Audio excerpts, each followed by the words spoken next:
Welcome to another episode of Locked On Bulls. On today's episode, Lavar Ball is talking again. We're going to talk about Lavar's comments about his son Lonzo. We're also going to play buy or sell with topics that Pat does not even know about yet. We're going to throw those on him. And then lastly, we're going to talk about Ayo Dosunmu's son, Trae Young, getting cooked in the Drew League. We're going to talk that and more on today's Locked On Bulls. You are Locked On Bulls, your daily podcast on the Chicago Bulls, part of the Locked On Podcast Network, your team every day.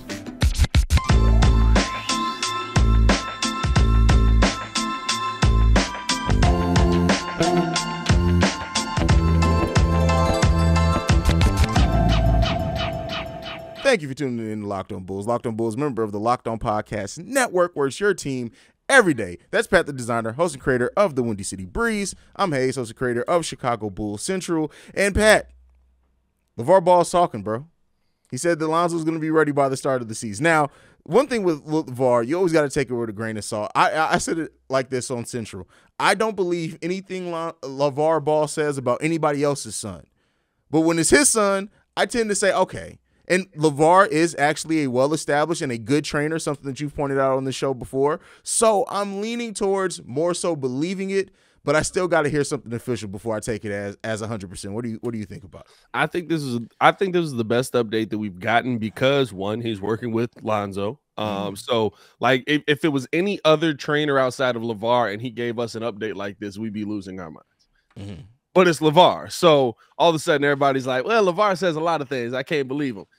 Lavar says a lot of things about, like you said, other people's kids.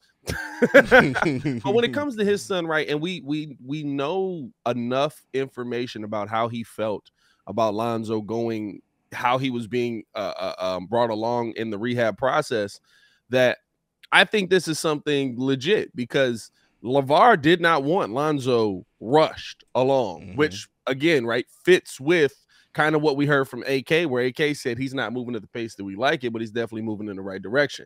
Lavar's taking his time with it.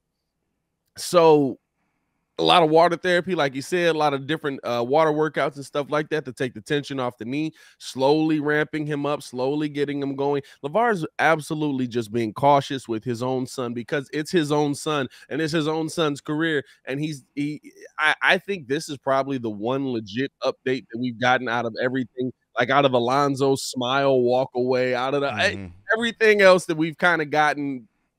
This is the one where I was like, okay, I can see that this is probably actually true, in my opinion. I feel like everything Lavar has said about how he wants Lonzo to progress, this seems like it fits kind of with a lot of different storylines that we've heard this offseason. Yeah, I mean, it makes sense. And even earlier with AK and his update during that Summer League game, it was still, while it wasn't what we wanted to hear as far as like, yeah, Lonzo's going to be ready to go, I still think it leaned more positive than negative, right? That, he is progressing. It could be that he wasn't progressing at all, which is some things that we heard before. So with with Lavar coming out and saying this, like I said over on Central, like it does bring a lot of optimism, which is something that we need big time around here right now because of the way things are going. And this is probably the most positive update when you factor in the fact that Lavar is a trainer. He's been working with him. He said months ago that Lonzo was coming home so that he could work with him and help train and get his son back together. So I hope that I even speculated on this. I don't think that the Bulls may make an official announcement on Lonzo's status until training camp opens. I think that first training camp, that when the Bulls trainers and everything get a look at him, see how he responds the next day, we're going to get that first day of training camp, and I think that second day, I would expect that the Bulls come out and be like, oh, no, Lonzo's good. He's gonna be ready to start the season. I don't think we're going to get anything official one way or another from the Chicago Bulls until training camp opens. Well, and they don't have to, right? Yeah. I mean, like I'm glad to get the updates that we are getting. I don't know why that would turn on. I'm glad to get the updates that we are getting.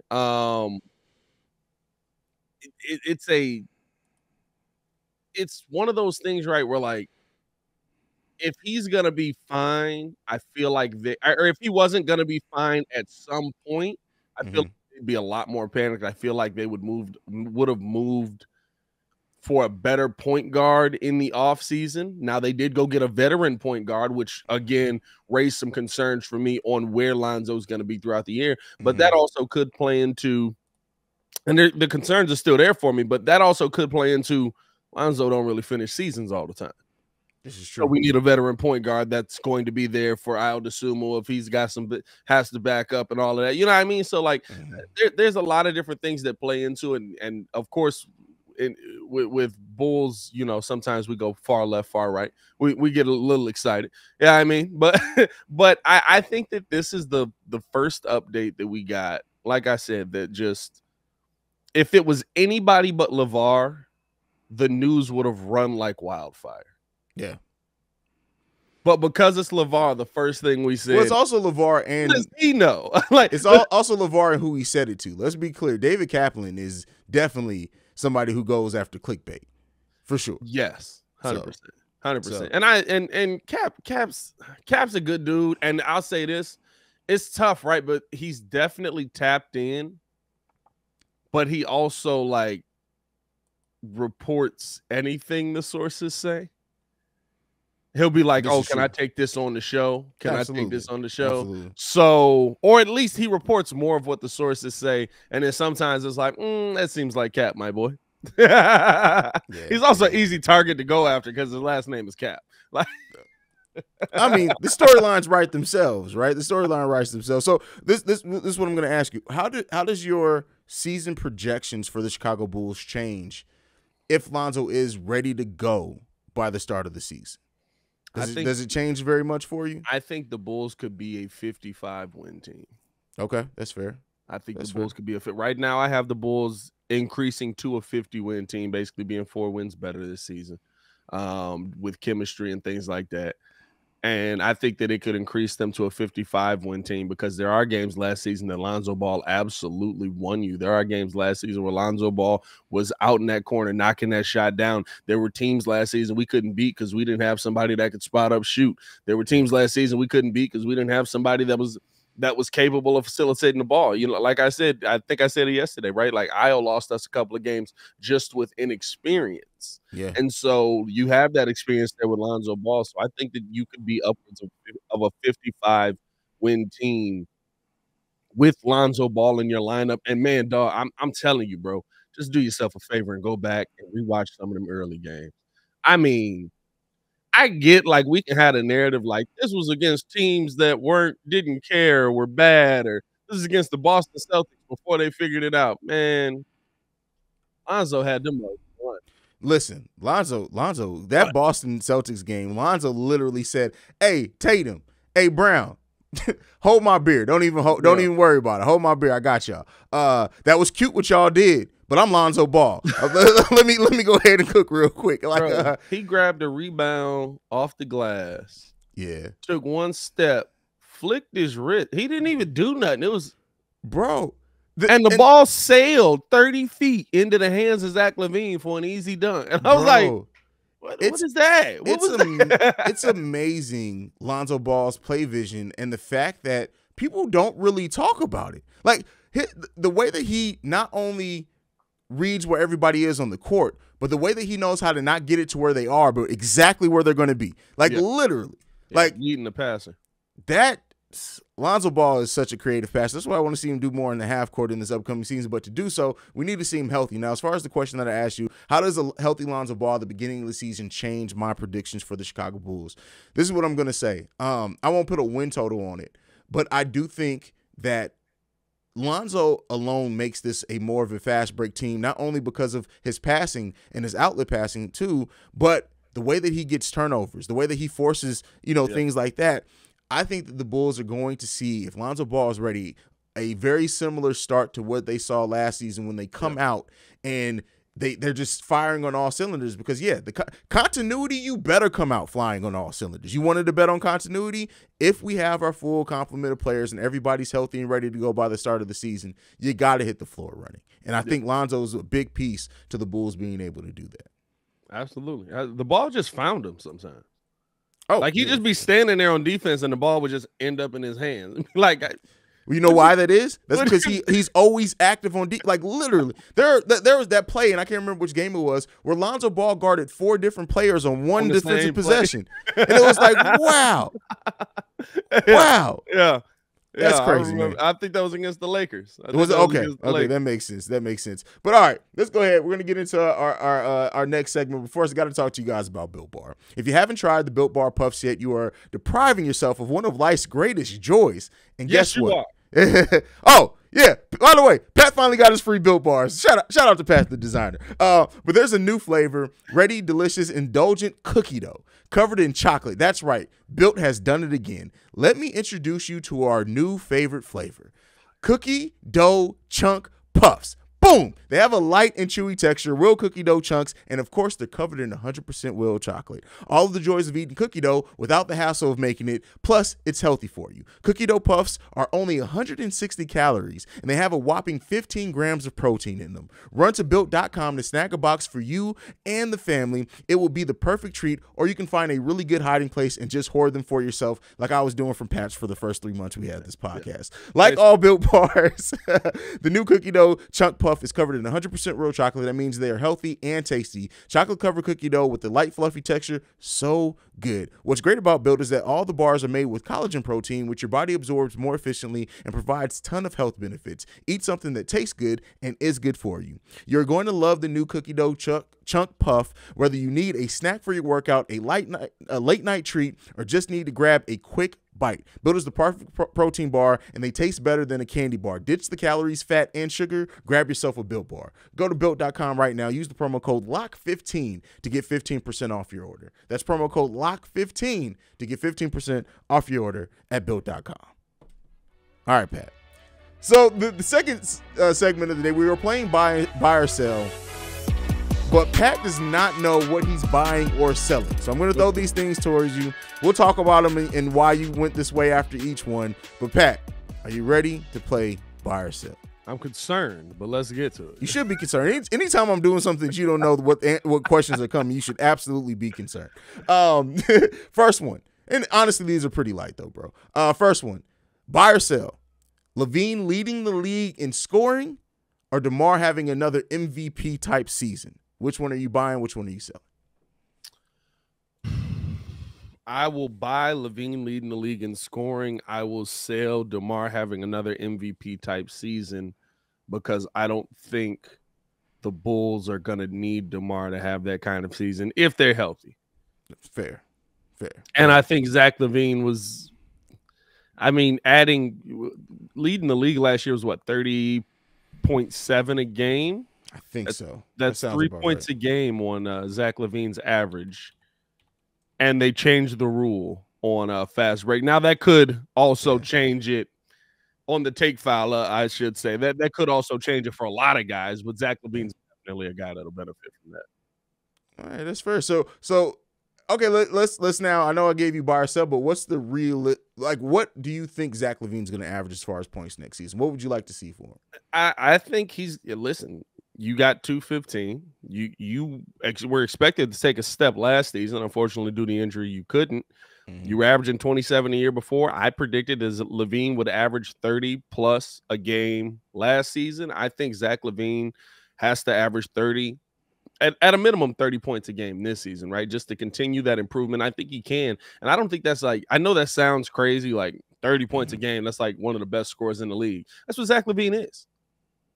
And when you really break it down and break down what he has the ability to do, that's what Zach LaVine is. Zach LaVine is one of the best scorers in the league. Zach LaVine, I think people forget how good of a three-point shooter Zach LaVine is. Zach LaVine was looking people in the eye at half court and just being like, take this with you. Yeah, Logo let me drop that off for you. So yeah, I definitely agree with that. 12th in the league in scoring last season, in a injury riddled season as well, because he injured that thumb, which affected his shot. I think that was 15, less than 20 games into the season, and then I can see that. So yeah, there you go with Zach LaVine on that one. Next one, buy or sell. Are you buying or selling Ayo Dosunmu averaging 15 points and 5 assists next season, or P. Will averaging 15 points and 5 rebounds next season? I hate to buy or sell either of these because I can see both of them happening. I know. That's why this is probably the most difficult one on the list. I'm gonna buy P. Will, because we need more from him. I'm gonna sell Io because I think Io is gonna have the situation where he can kind of be the bench point guard that comes in and maybe has 6 points, but clamps up Trae Young for an entire game. By the way, we never got to see like Lonzo to Io defensive handoff. I'm really excited about. Oh, we didn't. Yeah. You never got to see that Lonzo to Io healthy defensive handoff. I'm really excited about that. That's like, hey, he got 0 points. He better have 0 points when I get back in here. But I'm gonna buy P. Will because the Bulls. P. Will has to be your number 3 this year. Vooch has to essentially start to fall down in the scoring. Mm-hmm. P. Will has to start showing signs of I'm the player that AK thinks I am. Do you think that for P. Will, because somebody left this in the comments the last time that we talked, and I wanted to save it, and it just came back to my mind. But somebody said, how much can P. Will really develop as a ball handler, as a half court, as long as DeMar's on this team? Do you see that if P. Will plays with that confidence and earns it, do you think that the coaching staff, rather than go to DeMar running some half court sets, that we see P. Will take over more of those half court possessions, that they run a little bit more through him next season? 15 is what? 8 buckets? Yeah, give or take, or about 6 buckets and a couple of free throws. If your number 4 overall pick can't get you 2 buckets a quarter, you got the wrong pick. And that's what we'll find out this season. You didn't answer the question, brother. That was a Trump answer. I'm just letting you know that right now. I asked you, are they going to be putting the ball in P. Will's hands more? And you talked about 2 shots per quarter. Hey, but the thing is, right, like he's that's a wild thing. The thing is, right, like I think that last season it was hard to find him shots because the team was so new. Mm-hmm. Now you've seen what he can do. Now you've seen that, hey, when he gets going, this guy can actually score. He can put the ball in the bucket. Now I think you'll find him more shots, and it's not like I'm talking about you giving him 30 shots a game. I'm talking about you give him 15. Bro, again, Trump, you are talking about shots. I'm asking you about running the offense in half-court sets. Brother, what are we doing here, Pat? Getting him the ball is him getting shots. No, playmaking, brother. Does he run more offense through Pat? Like whether he shoots it or passes it, do we see him doing more what he did in the Minnesota game and letting that come away from DeMar some? Yeah, why not? We look at last season as everything was put on DeMar because of the circumstances we were in. Mm-hmm. Not that that's what the team is. So I think that Patrick Williams got looks. Yeah. There were just times he didn't take them. Okay. I think that the ball was thrown to him in good situations at times. You know what I'm saying? Like, I don't think Patrick Williams wasn't involved in the offense last season. I think Patrick Williams just was like, I got to figure out where the heck I fit in here because I've only played, 8 games at the end of the year? Like, I don't know what the heck I'm doing on this mug right now. I got to figure out where I'm at. Oh, all right, Pat. I feel you. I'm nothing you're saying is wrong. You're just not answering the question. But let's go ahead and last question for buy or sell. Lonzo being an all-star for the first time next season, or Vooch becoming an all-star again next season? Which one are you buying? Which one are you selling? I'm going to bet on Lonzo's health. Okay. Which is a scary thing to bet on. Scary. Listen, I'm not gonna lie to you. My heart just beat real fast when you said that. Bet on. I'm gonna pick Lonzo being an all-star for the first time next season, because I think the perception is completely different around Lonzo. If Lonzo was doing the things he was doing in New Orleans, mm-hmm. in Chicago, we would look at him as one of the best point guards in the NBA. Whereas a lot of people look at him as a guy that ended up getting put on the bench over there and going through a lot of different things. Doing things in Chicago brings a different light to it. Mm-hmm. Zach LaVine doing what he's doing on this team. If he was doing that on an OKC, Zach LaVine wouldn't be as big a name as he was. For sure. doing things in Chicago makes a difference. And so I think Lonzo Ball, just being the dude that he is, like great defender, great facilitator, maybe giving me 12 to 15 points a game, you're going to look at him and you're going to be like, yo, he one of the best guards in the league. Oh, and you know what's going to be fun to see? Once Lonzo, because Lonzo's going to be an all-star, whether it's next season or whatever. He's going to be an all-star while he's a Chicago Bull. I believe that 100%. Imagine the quotes you're going to get from LaVar Ball if LaMelo and Lonzo are all-stars in the same season. That all-star weekend alone is going to be amazing. Yeah, it's going to be amazing just to see that alone. But all right, that's been buy or sell. Let's go ahead. We're going to get into the third topic for today. Let's good. Gotta play some music before we get into that. No segment because hey, Pat don't have an ad read. He don't even have a little blurb anymore. Like it's. They don't even pay me.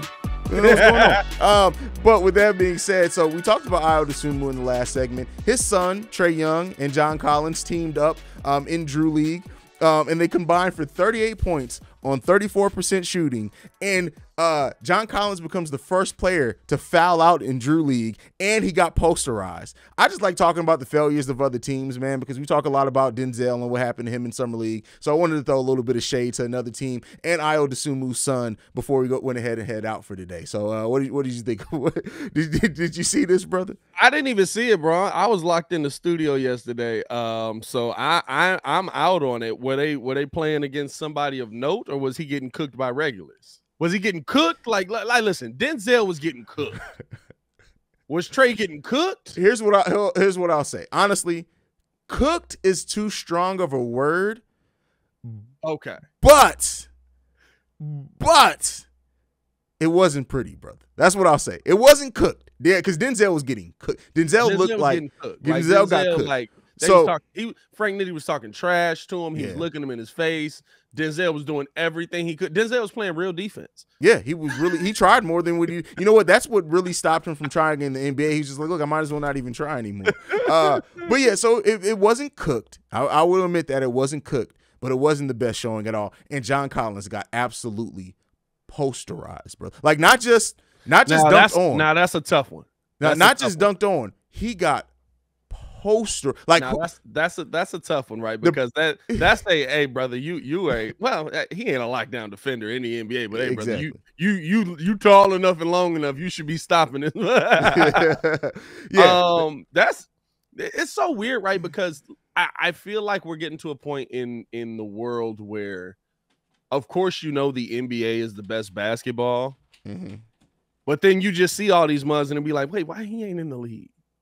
Why isn't he? Like, I heard D Wade explain it one day, and he was like, there's amazing hoopers everywhere, and there's a bunch that don't make the league that could. Yeah. But it's about how you fit in with a system. How do you fit in with a team dynamic? And so, like, that's kind of what it comes down to, right? And then you see these mugs at Drew League at moments like this, and you be like, hey, bro, like, why ain't you in the league? Why you ain't in the league? Yeah. Because you just dunked on somebody that we would say is a pretty good defender in this NBA. and shout out to John Collins. It's great sportsmanship. He gave the dude a dap after he dunked on him. A great sportsmanship there. But yeah, he got posterized, brother. And I'll tell you this: if I was somebody who dunked on an actual NBA player, I'm taking all the phones and saying everybody need to send me that video because listen, I'll be damned. I need every angle on. Yeah, he got him. He got him. To pull it up. That was that Marco treatment. I say this though. It was the disrespectful dunk too. It was the like, I'm just tall, brother. Yeah. It ain't like he came up and yammed it. He was just like, I'm just too big for you. Yeah. I mean, this is the question that I ask about Drew League, bro. Like, do we like, or do we see Drew League becoming something even bigger than it is now? Because we see all these stars going there. LeBron went back for the first time this year. DeMar's in that mug. DeMar always plays in Drew League, but DeMar's in that mug this year, talking like he got something to prove in that mug. He was talking trash to everybody. Yeah. Do we see Drew League becoming kind of like that? Getting bigger contracts, right? Like the BBL gets, and not the BBL. Lord, there we go. The another BBL reference is what hey, we're doing. What is the big three? Yeah, the big three. Wait, you call the Big Three the BBL? Because I was thinking of Lavar Ball League. What was that mug called? I don't know, bro. It was something like that. It was Big Ball or something. It was two B's. I know that much. Hey, actually, it might have been the BBL. How did I think about it? Oh man, I gotta look that up. Hey, was Lavar League called the BBL, bro? The Big Baller League, wasn't it? No, bro, that can't be. The Junior Basketball Association. It was the what? The Junior Basketball Association. Oh, the JBA. The JBA. Yeah. All right, yeah. There you go. Well, I was nervous for a second. I was like, "Ooh, that's poor naming right there, Lavar." Never lost. But no, yeah. Do you think we see the Drew League getting a little bit bigger than it is right now than just like YouTube clips and stuff? You know what I would like to see the Drew League do is, you remember how, what was it, about 3-4 summers that we would literally get the And One tour. I would like to see the Drew League become something like that, where it's literally every summer during the NBA offseason, we get like a Drew League tournament where we do see these games aired on ESPN3 or whatever else. Like, I would love to see something like that come out of the Drew League. That would be fire. That would be fire. The Drew League mixtapes. Hey, them And One mixtapes with, hey, bro. You remember, like, and that was back when they were still on tapes. I remember having to trade tapes with people. Bro, yes. Bro, oh. That was an error, bro. That was It was. This is the funny thing. Wasn't it only like 2 of them? 2 what? There was only 2 tapes, wasn't it? Yeah, but then that's because ESPN picked them up, and then they had the And One mixtape tour, and then they did that for about 3 or 4 seasons. Because I remember seeing it so much and just being like, I feel like there's a million of these, and then like realizing one day, like, nah, it's just 2. Yeah. Oh, the 90s, bro. That was an error. So I'm actually looking at this. No, it actually looks like there were 10 volumes, brother. There were 10 volumes? 10 volumes. Maybe I did see all of them. Maybe I literally just didn't know. That's crazy. Because it used to just, And One used to just randomly come on the most random channels. I couldn't even tell you what channel it would come on, but as you would be scrolling through, it would just pop up one day and you'd be like, well, I guess I'm watching this now. That's crazy, bro. The first one was released in 1998 and the last one in 2008. Shout out to them for getting those checks for 10 years, bro. You ain't lying, man. I will say it was hilarious how them NBA players laughed in that documentary about what was that, about point guard player, something like that. And they were like, could the And One dudes play in the league? And you just had multiple dudes across the world just laughing. Then Rafer Alston came in and had a nice little run with the Orlando Magic there for a second. Rafer Alston was an outlier. Carlos Arroyo started an And One mixtape tour too, right? Huh? Carlos Arroyo started off in it. I know he was at least on. No, he went over there, but I think he was a college hooper before all of that. Okay. But they And One mixtape was Rafer Alston. No, remember he came in the league and he was trying to do all that. Like he was trying to like mix muds with the And One. Well, yeah, his first run in the NBA didn't work, but then when he went to the Magic, he had a nice little run. Yeah, he got a couple of them mugs to work out, but like he had to become a point guard. Yeah. He got the moves, but they was like, you can't dribble it off your knee, bro. Yeah, you can't do that. You can't do it. And shout out, I just looked it up. Rafer Alston had 1, 2, 3, 4, 5, 6. He had a nice career. 6 seasons where he averaged double digits in scoring. He had a nice little run. Nice career, Rafer Miami, Toronto, Houston, and Orlando. Skip to my Lou in this mud, man. We just went down memory lane. This podcast just got mad old right here. Hey, listen, bro. I don't care. We already got called old on the Instagram, so you know it is what it is. Hey, bro, he did call you an old head on the. Hey, make sure y'all tuned in on the IG. Did you see the way I cooked him when I came? Because I didn't see the old head comment at first. I had to come back on. I was like, all right, man, hold on. Wait a second, I got something. Hey. He was like, what's going on with it, OG? I was like, dang, you OG? Listen, I'll be that. But yeah, shout out to Trae Young, Ayo Dosunmu's son, for getting, losing in the Drew League. Ayo's so torn up about it. Yeah. I mean, you gotta hype your son up. I'm sure he called him on FaceTime, hyped him up. I thought you was gonna tell me like he got crossed over like Ayo did him. Yeah, I mean that's what I was waiting for. Ayo broke that man's ankles disrespectful. Listen, bro. Trae Young still has PTSD. When if anybody says, "Hey yo," he lays down on the floor. He just starts tripping.